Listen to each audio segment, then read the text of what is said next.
When you're ready, we might start. Just welcome those in the room and everyone that's online today. And we will start and we'll stand for the affirmation. We'll get Councillor Karen Probst to read the affirmation. We recognise the traditional owners of the land. We are inspired by the early pioneers and by those who gave their lives for our country. We now ask God's blessing on our deliberations and on our commitment to build a better lifestyle and environment.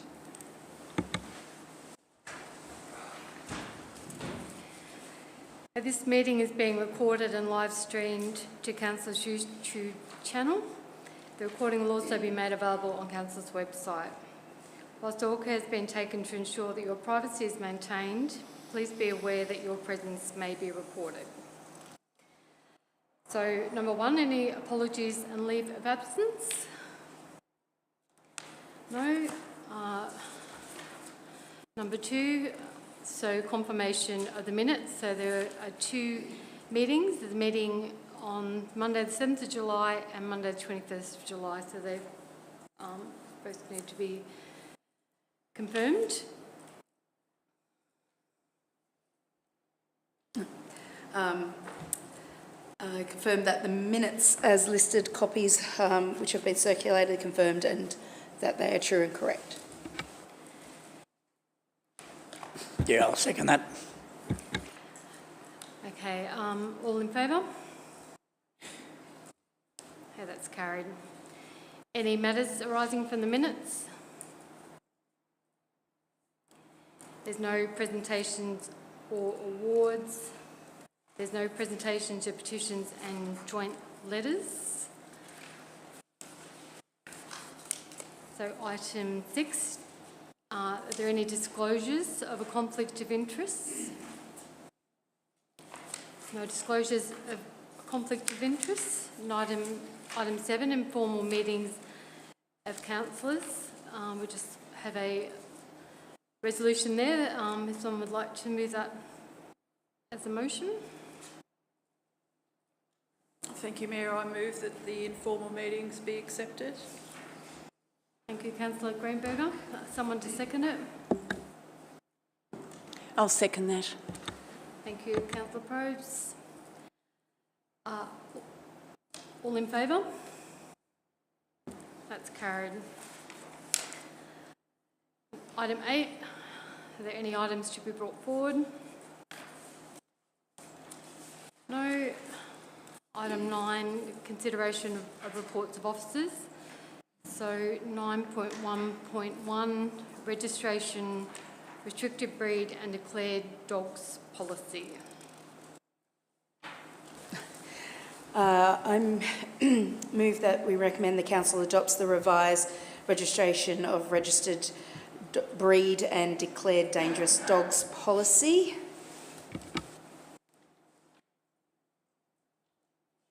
We have someone to second that. Thank you, Councillor Hyde. Thank you, Mayor. I second that motion. Thank you, Councillor Greenberger. Councillor Hyde, would you like to speak to the motion? Just to note that the policy was first adopted in 2012 and hasn't been amended since, so it's probably well overdue.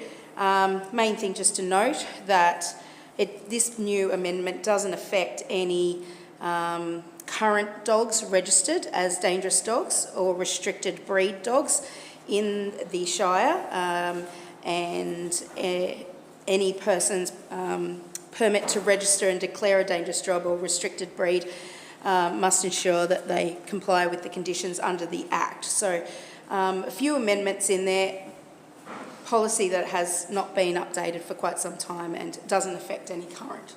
So. Thank you, Councillor Hyde. Councillor Greenberger, would you like to speak? No, thanks, Mayor. Nothing to add. Okay, so do we have any councillors like to speak for or against the motion? Okay, Councillor Hyde, would you like to sum up? Nothing further to add. Thank you, Mayor.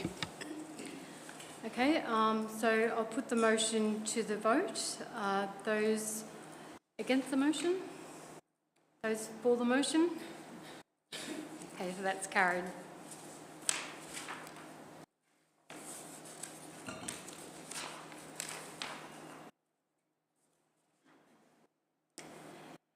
So 9.1.2, Draft Council Plan 2025-29, Asset Plan 2025-2035 and Finance Plan 2025-35.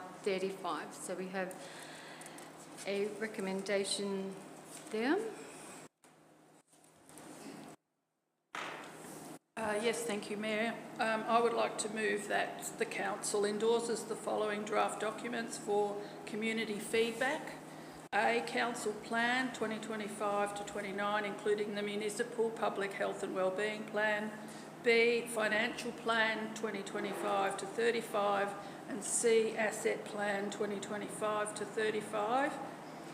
And that we invite submissions to the above plans until close of business Friday, 22nd of August 2025. Can we have someone to second that motion? Yeah, I'll second that. Thank you. Thank you, Councillor Blake. Councillor Greenberger, would you like to speak to the motion? Yes, thank you, Mayor. These documents, which are now going to out to the public via website, asking for feedback, are incredibly important to Council for the next 4 years of this Council term in terms of the Council Plan, but for the next 10 years for the Financial Plan and the Assets Plan. Council has spent many hours, both Council staff, and I thank them for their work, and councillors themselves in successive briefings, closely looking at these plans, and while we really do hope that we can receive feedback from the community, rest assured that we've been working on this for some time now, and I commend them to you as excellent plans moving forward for Council. Thank you, Mayor. Thank you, Councillor Greenberger. Councillor Blake, would you like to? Yeah, so I think as Councillor Greenberger has summed it up quite well, I think it's a plan that it did incorporate the community, and we do appreciate their input and the commitment that our management team have put in. So thank you very much.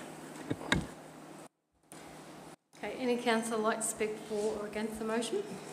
Yeah, I'll be speaking for the motion, thank you. I think it's important to put out to the community that we encourage them to give us the feedback.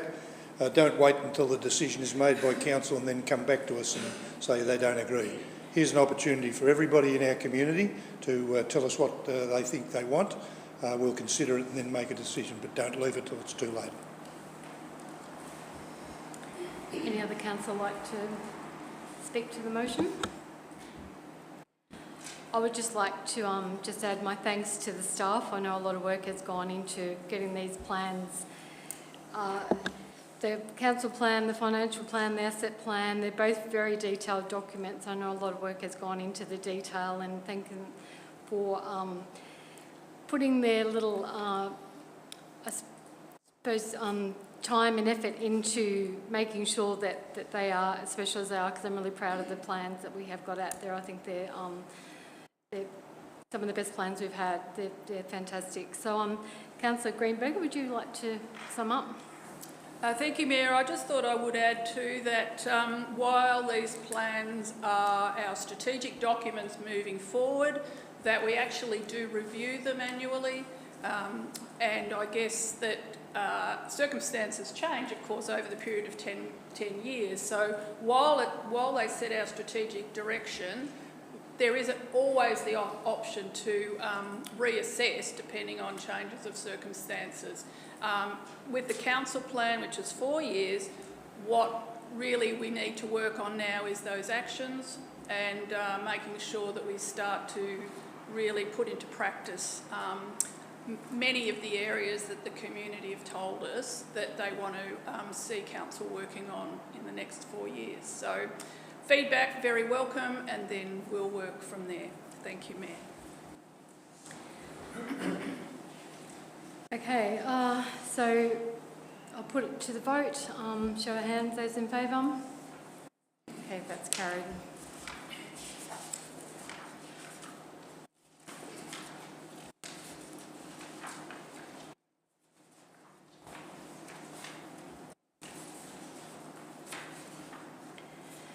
So 9.4, improve organisational effectiveness.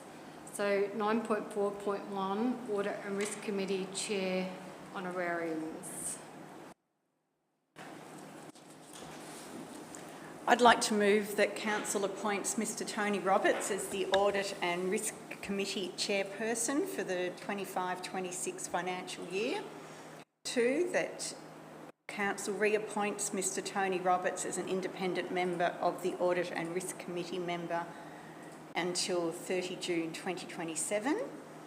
3, sets a remuneration of the Audit and Risk Committee Chairperson from 1 July 25 at $2,788 per annum, indexed annually by the rate cap set by the Minister for Local Government.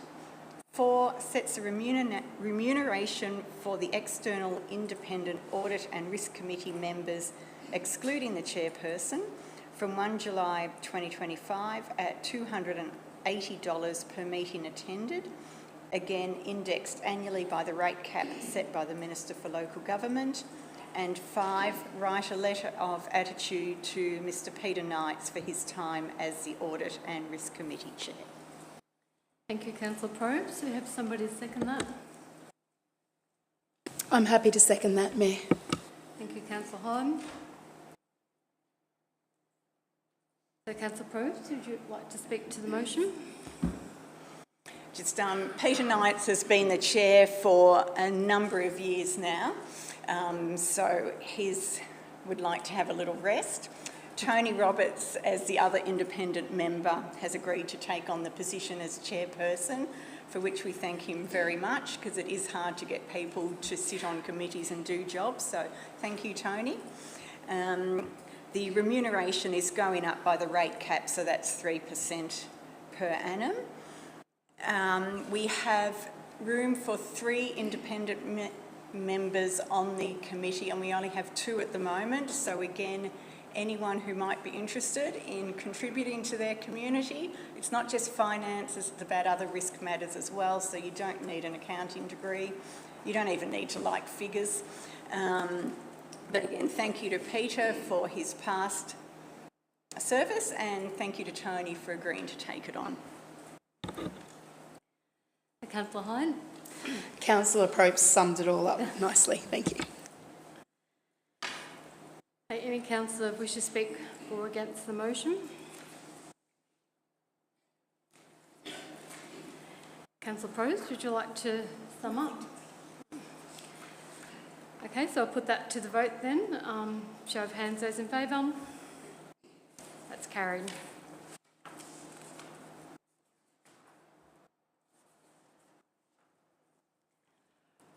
So 9.4.2, feature naming Great Western Public Recreation Reserve club rooms.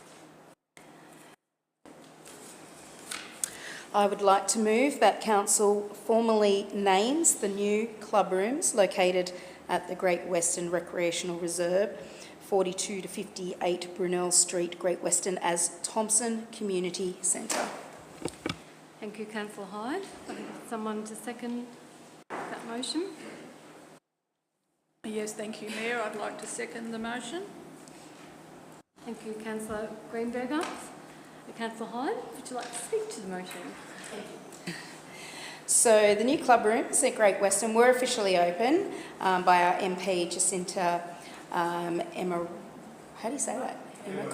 Emma Coral, thank you.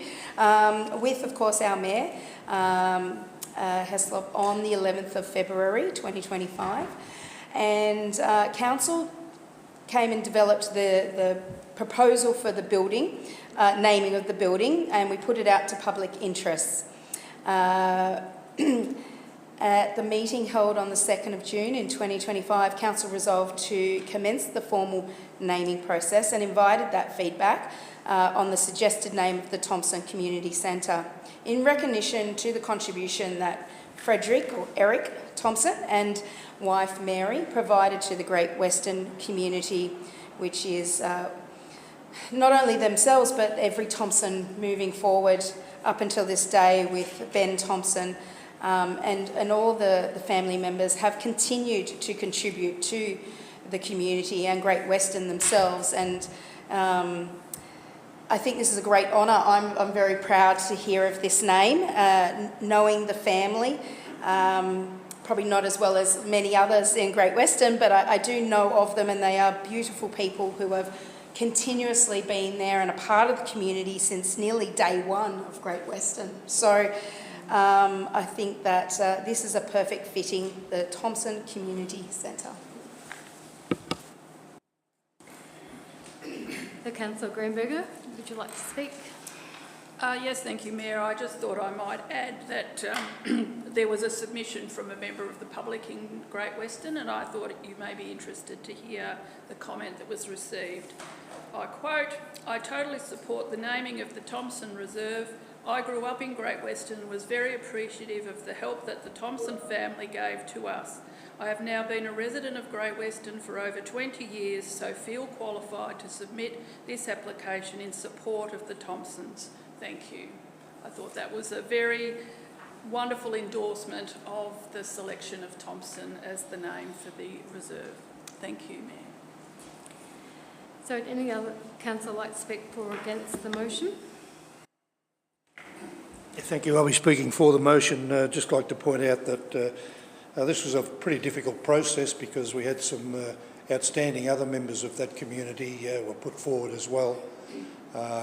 Failing mentioning those names, just like to say that the Thompson family were an organisation when I was considering my decision that are well known, been there a long time, put into the community on numerous different occasions over a long period of time, as did the other people that were put forward. But I think we've made the right decision in recognising the Thompsons just slightly above some of the others. Okay, any other councillor wish to speak?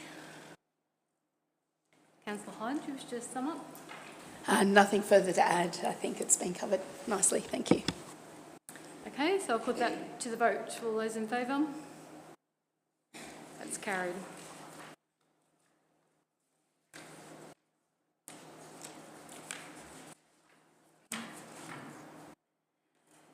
So 9.4.3, cemetery guidelines.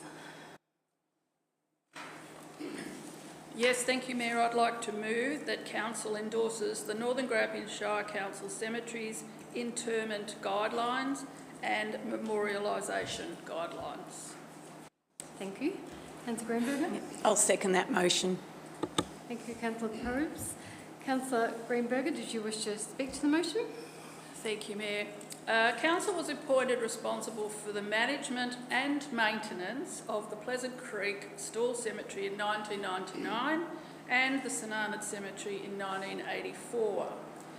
With recent renewed efforts by Council for improved governance around its management of the cemeteries, draft cemetery interment and memorialisation guidelines have been developed to ensure compliance with the Cemeteries and Crematoria Act 2003 and Regulations 2025.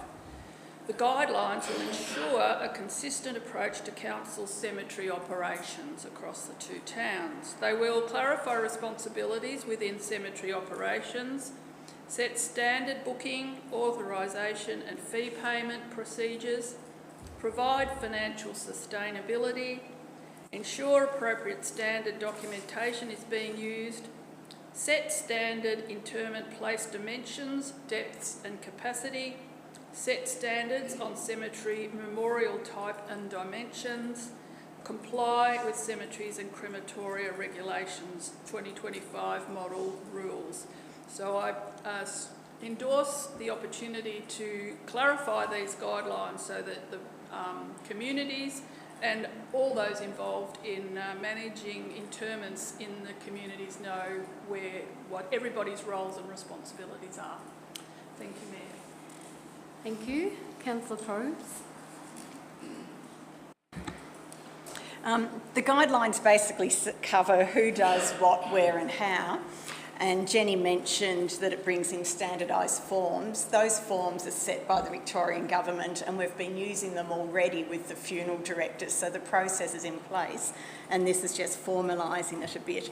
So it sets out the standard dimensions for your plots and plaques, etc. There's also model rules that the government has that we're adopting as part of these guidelines. One of the interesting things that was raised when we were having our discussions earlier was in relation to the lawn cemeteries. We can't actually allocate lawn plots to specific people because they're just in order of chronology of when they get used, because that helps with the maintenance, so the grass gets sown at the same time and mown and maintained to keep the cemeteries up to scratch. So the guidelines are really just standardising it and keeping it in line with the Victorian Government guidelines as well. Perfect. Any other councillor wish to speak for or against the motion? Councillor Greenberger, did you wish to sum up? No, nothing further to add. Thank you, Mayor. Okay, so I'll put that to the vote. All those in favour?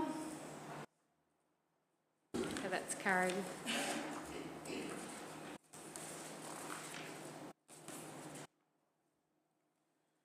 (9.4.4) Sloane Street property sale. Do you have a recommendation for that? Yes, Mayor, I'd like to move that Council acknowledges that there were no submissions received regarding the proposed sale of the land located at 83 to 85 Sloane Street stall. The Council formally resolves to dispose of the property located at 83 to 85 Sloane Street stall as proposed, and 3, authorises the Chief Executive Officer to arrange for a real estate agent to organise that sale of the property. Thank you, Councillor Greenberger.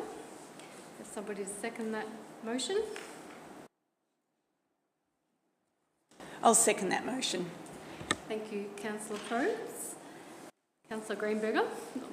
Thank you, Speak to the Mayor. motion. Council has determined that the land located at 83 to 85 Sloane Street stall is surplus to requirements and is announcing its intention to sell the land and to invite submissions from the community. The process satisfied S114 of the Local Government Act 2020, which requires Council to publish its intentions to sell the land for at least 4 weeks prior to dealing with the land, undertake a community engagement process consistent with our community engagement policy, and obtain a valuation for the land no more than 6 months prior to dealing with the land. So they were the obligations. Council has now met those obligations under the community engagement policy and received no submissions from the community regarding the sale of land. So now Council is ready to go to the next stage of the process, which is to actually engage an agent to work on selling of the land. And also just to add that the intention of Council is that it be sold to for the development of housing. We're well aware of housing issues in our area, and so the intention of Council is that that parcel of land be encourage the development of more housing for the community of Stawell. Thank you. Thank you, Councillor Greenberger. So, Councillor Probes, did you wish to add into that? I was just going to talk about the intention of getting new house in, and Councillor Greenberger's beaten me to it. Okay, any councillor wish to speak for or against the motion? Councillor Greenberger, would you like to sum up? No, nothing further to add, thank you. Yeah. I'll put that to the vote. All those in favour? That's carried.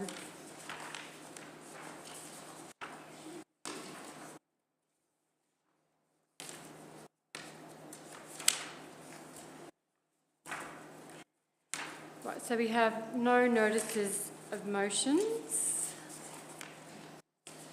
So we'll go on to reports from councillors.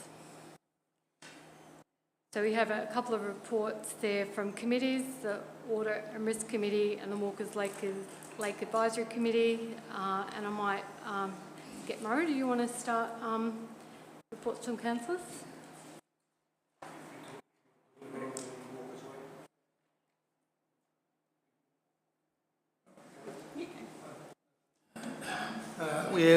Another busy month, which is not unusual. I've attended about 23 separate meetings throughout Karakara and throughout the Shire generally, and some meetings that I've attended also in Melbourne.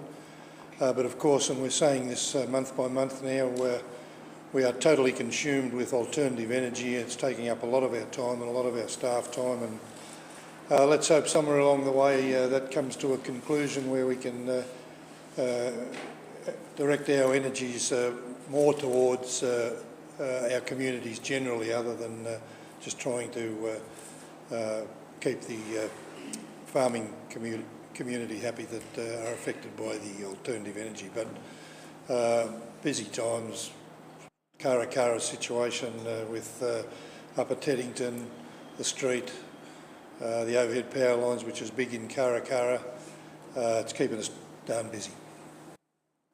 Thank you, Councillor Emerson. Councillor Crowe? Yes, well, there was the usual of what we do every week, every week is Community Kitchen. Every month, you know, we've got the renewable energy issue, as Murray mentioned. There was the res motion. We met with Christopher Bowen's policy advisor for an online meeting. We met with the Wallaloo farmers, and the part I want to focus on here is the stress that the farmers are under. When I was standing for council, one of my friends said, "Why do you want to do that, Karen?" And the answer is because I want to support the community. And I think sometimes we get bogged down in ticking the boxes and the procedures and policies. I think it's good to remind ourselves all the time that we're here for the community. And so like that stress issue with the farmers was also highlighted at the VFF meeting last Thursday, maybe. They had a doctor speaking on stress and mental health and how our society seems to have this view that happy is the state that we should aim for. And she was saying, no, that's the wrong thing to aim for. Like, we're allowed to be sad, we're allowed to be angry, and it should be our role to teach our kids especially how to deal with the bad things that happen, and not just to make, you know, not to wrap everything up in cotton wool and make it easy for them, but teach our kids how to be resilient. There's a buzzword, I don't like using them, but it was easy. So the stress and stuff you see in the community, that's a concern. And so I think everything we are doing needs to be focused back on the community that we're serving. There was also the SCAN meeting, the business after hours meeting, which Brent came along to each of those. At their business after hours, Craig Pickthall was talking about the piggery and their expansion plans, and the new owners a couple of years ago put in a lot more money into the piggery and its expansion. And it's not just good for the piggery, there's a runoff on runoff on the whole community. So we've got the contractors here, they buy materials, and even just little things, like one of the contractors I met at the gym in the morning. So things that you might not associate with a piggery, it has a runoff effect everywhere. So it was really exciting to hear Craig talk about the plans that they have for the piggery. We had an online meeting with Emma Keeley, just talk about various issues, and she was giving us some advice on how we can approach various issues. But I guess the biggest thing, the most exciting thing I reckon for this last month was I went to the Vanuatu 45th celebration of their 45th day of independence, and it was just a brilliant day. Partly because my parents used to live there, so I could practice my Bislama, but I did have stage fright. I could get out the mama papa blong me, live Malapoa, but the rest of it just went. But it was just exciting to have the day with them and just see their exuberance and their love and their smiles and the way they celebrate the little things. Like I've said to a couple of people, we played a game of musical chairs, like adults playing musical chairs. It sounds, kind of simplistic, but it was just brilliant. And sort of relating to that, the grade 6 kids from the primary school came to see me last week to talk about the energy breakthrough. So this is not specifically council related, but it kind of relates to community because, council doesn't have to do everything. There are other people out there doing really brilliant things in our communities. And so the primary school was part of it. I had 4 kids from grade 6 come down with their people-powered vehicle. So they had it down the main street, they were getting in it, showing me how it worked. They are really, really excited. And they were very, they were very good at explaining and talking to me about it and telling me all about the program. They're there for 2 days, the training they do, how they get in and out of the car. So it was really good to see these, they'd be 12, 13 years old, being excited about something they're involved in and contributing.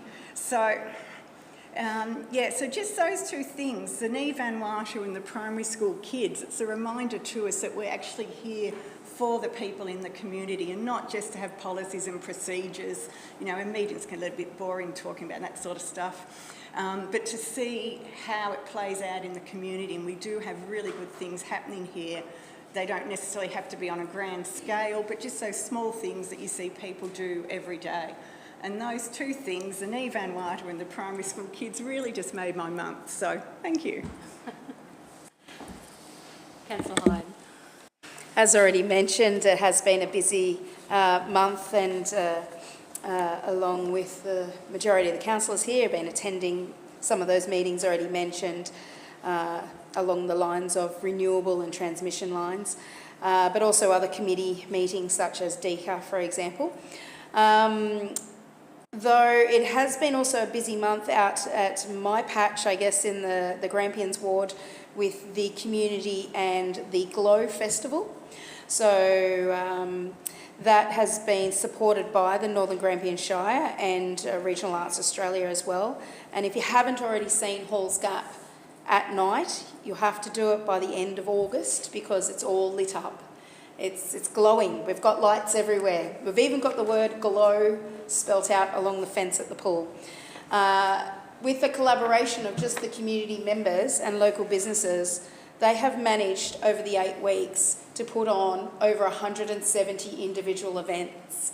And it's just a true testament to what the community is capable of. It's all based on a recovery from the fires that have occurred, and the spirit and the drive and the Christmas in July last week. Again, thanks to the Shire for the Christmas tree, much appreciated. It's beautiful to see. So if you haven't been out there in the evening, take your children because the park is all lit up so they can play in the dark. So that was that's something I just wanted to commend the community out there. And I guess this has been reflected then in also what was to follow. I managed to go to Shepparton for the VTIC, Regional Victorian Tourism Summit. Not only does it cover a lot of trending information in that space, but Halls Gap, along with our neighbours of Nuttymuck and Dunkeld, had been nominated in the finals of the Tiny Towns Awards. So that means less than 1,500 in population. Of course, Halls Gap has only about 450. And Halls Gap took away the silver. So well done to the Shire for putting the submission together and the team that worked on it, plus the involvement of some of the community members and locals who stepped up to help with certain aspects of that submission as well. And a silver is truly tremendous, considering there were 9 small towns, tiny towns in the finals, but there would have been far more submissions on top of that. So if you think about it, that's an amazing achievement. So very proud of our community on that one. I've also caught up with a few locals and business people out and about over the last month over various topics, but some of them have been in regards to looking at the available support services in store, just general discussions we've started where we're talking and hearing what the community members are saying in that space and their concerns and their thoughts and their suggestions. And another big topic that I have been covering in great detail out there has been the recycling. We know that when Halls Gap is busy, that the usage, or the amount of waste is huge, and the residents and businesses out there are strongly advocating for a deposit container scheme. So I've been working on that for the whole month, speaking to quite a lot of people and speaking with the company that would potentially provide it as well. So that's potentially, hopefully we're aiming for a good outcome with that one, but if not, I'm trying everything to see if it can be done. So I think that's probably about it. Yeah, thank you. Right on. Councillor Blake? Yeah. Well, once again, just like the rest of the councillors, we've been very busy this month, and but I've focused more on getting to know more of the community that I really didn't know before. So it wasn't mainly about going to more and more meetings, but it was more about walking up and down the street, because that's what we really done when we were campaigning. But that's really about getting in touch with them. We've been just giving you insight into last week. Murray, Karen and our Lady Mayor, we all went to the Senate for the VFF meeting. Then Friday, Trent and myself, we went down to the Western Highway Action Committee, and they're all up in arms about the duplication of the freeway, the highway. But where that's very important, the highway, I spend most of my life on that highway, and I do see the importance of it, but education is one thing as well that we're going to have to really concentrate on, because it doesn't matter how wide we make the roads, or we've still got to educate our youth and our new Australians how to drive properly. Went to Moonee Valley in a Not In Our Name conference, where there was 22 different councils where they were representing, where we all represented, to try and work out the increase in taxes.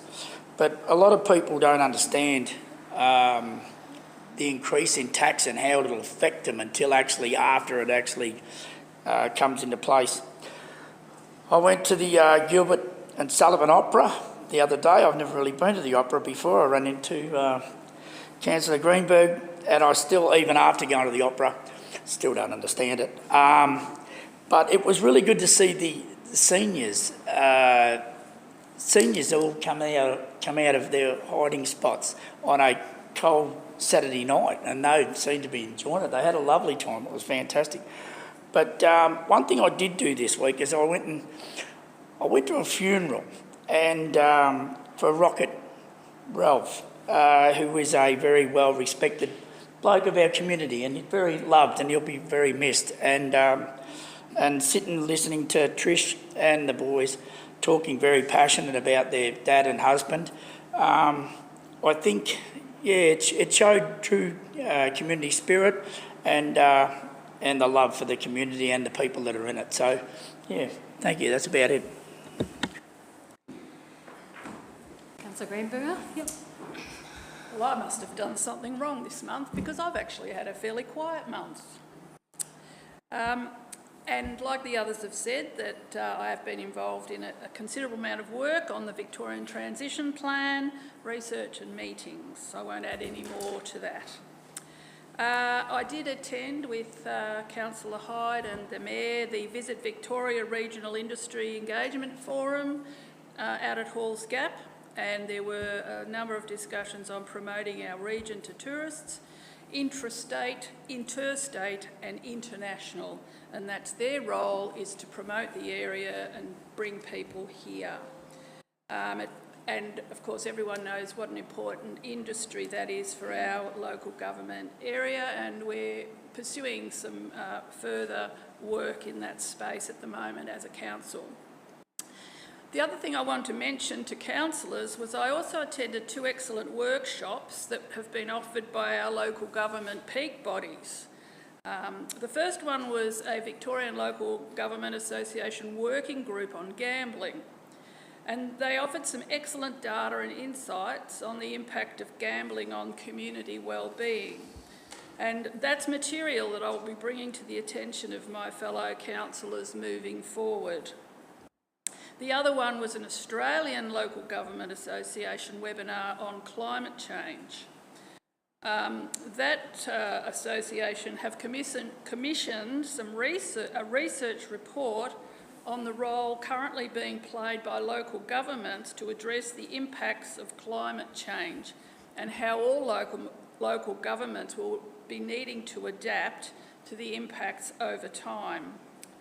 And another presenter spoke about a climate change adaptation assessment tool which has been developed by the Federal Government Department of Climate Change, Energy, Environment and Water, and that's available for local governments to use, and that'll be another one to share with councillors and staff.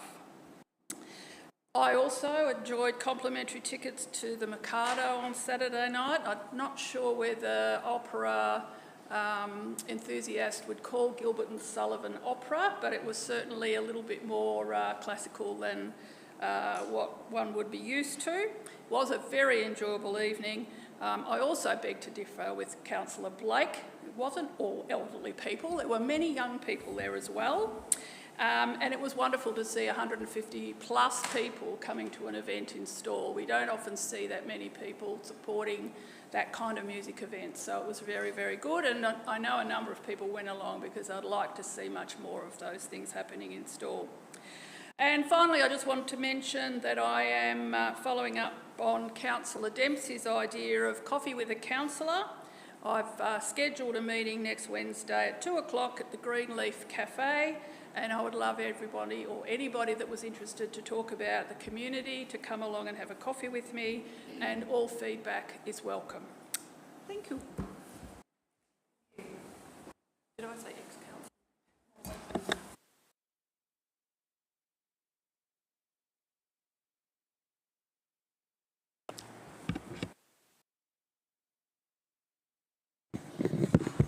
Oh, now I've got 2. So I won't double up. There's been a lot of different things on the last month. It's not a normal meetings. There's been a lot of other things that we've been asked to go to, which is always nice. It's always nice to have a little bit of diversity and something a little bit different. So on the 23rd, I went with the Rural Assistance Commissioner, Peter Tui, and 2 representatives from Agricultural Vic.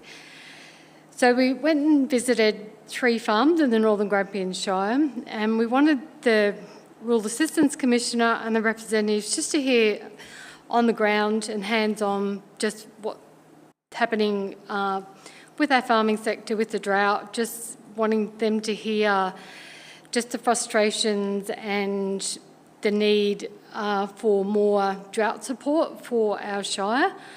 So the latest drought support measures that were announced by state government weren't applicable.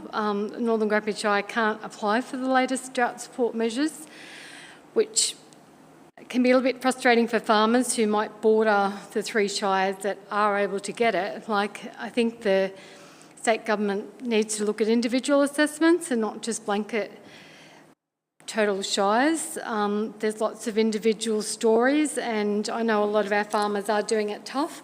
So we're just trying to get the Rural Assistance Commissioner and the representatives from Vic just to listen, just to say, things are tough in the Northern Grampians Shire for farmers. We've had 2 years of drought. There's not a lot of feed. If they're buying feed in, it's often not good quality and it's expensive. Some dams, even with the last rain, may have got a little bit of runoff into the dams, but a lot of dams still aren't full. Just wanting them to know what it's like on the ground. It was really good. I found the 3 representatives very attentive. They gave a lot of good suggestions to our farmers, and they were able to give them a lot of good advice. So it was a full day, but it was a really worthwhile day. Also went to the VFF meeting in St Arnhem, and I was really impressed with the meeting. It was just such a good meeting. There was a really good attendance there. They had the guest speaker from the VFF President, Brett Hosking, and the VFF CEO, Charlie Thomas. So to get two people there in the meeting as guest speakers, it was just really, really interesting. They spoke really well. They were very informative. I just found a really good meeting for networking and talking to people and just, being there and supporting our farmers in whatever way we can, I think is really important. Also, Brent and myself went to Regional Council Victoria Conference. We spent 2 days last week. Some of the things that were discussed, a bit of a housing panel, which was quite interesting, just talking about what other people are, like they had 4 guest speakers. So Executive Director of State Planning, she was really, really interesting. She sort of spoke about how it happens and where the state government is in that space. Somebody from Haven Home Safe, just their journeys and their travels and how they're sort of fixing the housing crisis for people that are in need of accommodation. And a Regional Australia Institute. It was really good. It was really interactive. There was lots of discussions, lots of questions, and I found that particular panel quite good. Then we heard from Childcare, Maternal and Child Health panel, so that was quite good as well. Just what other shires are doing in the region and how they've been able to transition and change that space. So I'm sure a lot of councillors would have gone away putting their thinking caps on. So good networking. There was a good turnout, which was good. It's great to get together with regional councillors. I mean, we're all in the same boat. We're all sort of talking the same talk. So I found it really, really, really, really good. So I might leave it at that. So just ask that somebody move a resolution that the reports be received. I move we receive the reports. Thank you, Councillor Probes. And just somebody to second that. Thank you, Councillor Blake. And just show of hands. That's carried. We have no urgent business. We have a public question time. So Ross Hudson has 3 questions.